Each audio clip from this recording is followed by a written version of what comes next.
So I think I know the man. I know his modus operandi. He's been, we have disagreements. He has a different view than I have on a lot of things, but he's been straight. I don't mean that it's good, bad, or indifferent. It's just been straight. And we, as I said, the thing that I find most assuring is he raised, and I fully agree, that either one of us have any concern, Mr. Ambassador, any concern about anything between our nations or happening in our region, we should pick up the phone and call one another, and we'll take the call. That's an important progress. I'm embarrassed. I think it's CBS, but I can't remember who is CBS. I'm sorry. Mr. President, sorry. I apologize. You continue to stress the need to ensure competition with China does not veer into conflict or competition. In the past 2 years, there have been 180 incidents of Chinese aggression against U.S. aircraft in the Pacific, and, of course, ramped up military activity in the South China Sea. If that does not count as veering into competition, then what does? And did you issue any warnings against continuing that? Well, first of all, none of it did end up in a conflict, number one. Number two, you may recall I did a few little things like get the Quad together, allow Australia to have access to new submarines, moving in the direction of working with the Philippines. So our actions speak louder than our words. He fully understands. And because of the news today, sir, I do have a question about the idea of raid on the Al-Shifa hospital. As it tries to contain and take out the Hamas that is there. This week you also said that we must protect hospitals. So when you weigh the target against the number of civilians inside the hospital, is the operation underway justified? Well, look, we did discuss this, by the way, but we can't let it get out of control. Here's the situation. You have a circumstance where the first war crime is being committed by Hamas by having their headquarters, their military, hidden under a hospital. And that's a fact. That's what's happened. Israel did not go in with large number of troops, did not raid, did not rush everything down. They've gone in, and they've gone in with their soldiers carrying weapons or guns. They were told, let me be precise. We've discussed the need for them to be incredibly careful.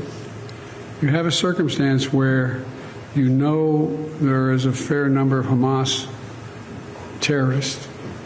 Hamas has already said publicly that they plan on attacking Israel again, like they did before, to everything cutting babies' heads off to burning women and children alive. And so the idea that they're going to just stop and not do anything is not realistic.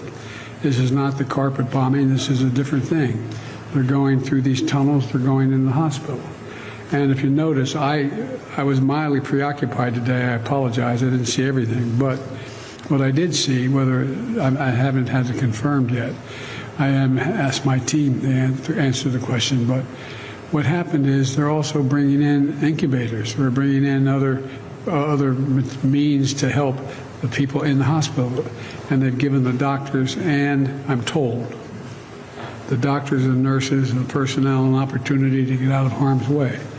So this is a different story than I believe what was occurring before with indiscriminate bombing. What do you got? Washington Post. I think that's right. Mr. President. Oh, there you are. Sorry, I couldn't see in the light. Mr. President, Israel's war in Gaza more than 11,000 Palestinians just for a month and I'm created. sorry, you're breaking up. I didn't. Israel's war in Gaza has killed more than 11,000 Palestinians just over a month and created a humanitarian disaster. Israeli officials have said this war could take months or even years. Have you communicated to Prime Minister Netanyahu any sort of deadline or time frame for how long you are willing to support Israel in this operation? Are you comfortable with the operation going on indefinitely, and is there any deal underway to free hostages? Thank you. Yes, no, working backwards, forward. Look, I have been deeply involved in moving on the hostage negotiation. I don't want to get ahead of myself here because I don't know what's happened in the last 4 hours, but we've gotten great cooperation from the Qataris. I've spoken with them as well a number of times. I think the pause and that the Israelis have agreed to, it's down to, I'm getting too much detail. I know, Mr. Secretary, I'm going to stop. But I am mildly hopeful. I'm mildly hopeful. With regard to when is this going to stop, I think it's going to stop when Hamas no longer maintains the capacity to murder and abuse and just do horrific things to the Israelis. And they still think that, at least as of this morning, they still thought they could. I guess the best way for me to say it is that I take a look. The IDF, the Israeli Defense Forces, acknowledges they have an obligation to use as much caution as they can in going after their targets. It's not like they're rushing to the hospital, knocking down doors and, pulling people aside and shooting people indiscriminately.